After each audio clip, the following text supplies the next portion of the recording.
Hori horrela, adierazi behar dizuegu eta kontatu nahi dizuegu legealdia hasi zenetik EH Bilduk harremana mantendu dela hauetako elkarte batzuekin eta jada hainbat ekimen bideratu ditugula Donostia kulturarekin batera eta elkarte hauekin batera.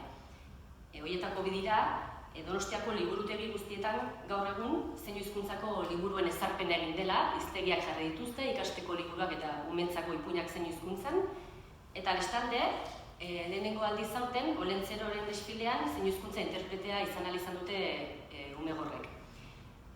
Baina bidea hasita, udal gobernu honi adierazi nahi diogu elkarte hauekin batera eskaera gehiago ekarriko ditugula gorren eskubideak mahai gainean jartzeko eta Donostia irisgarria izan dadin beraientzako. Eskubide edo eskaera horietatik hasita, prentsaurrekoa egin dugu esateko udal gobernuari hurrengo astean egingo den batzordetan lehenengo proposamen bat egingo diogula. Eta proposamen horretan lau eskaera zehatz egiten ditugu.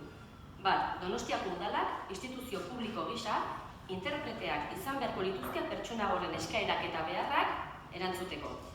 Bi, Donostia kulturako ikastaroetako batzuk zein hizkuntza interprete baten laguntzaz eskaintzea.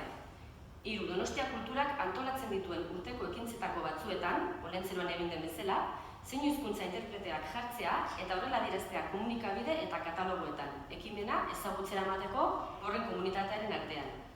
Eta lau, musika jaialdietarako, hainbeste ospatzen direnak hiri honetan, motxila bibratzaileak erostea, gorrek musikaren vibrazioak sentitu dezaten. Horren adibide daukagu Pontevedrako udalak egin duena, jada erositula motxila batzuk, eta exito handia izan dutela bertan.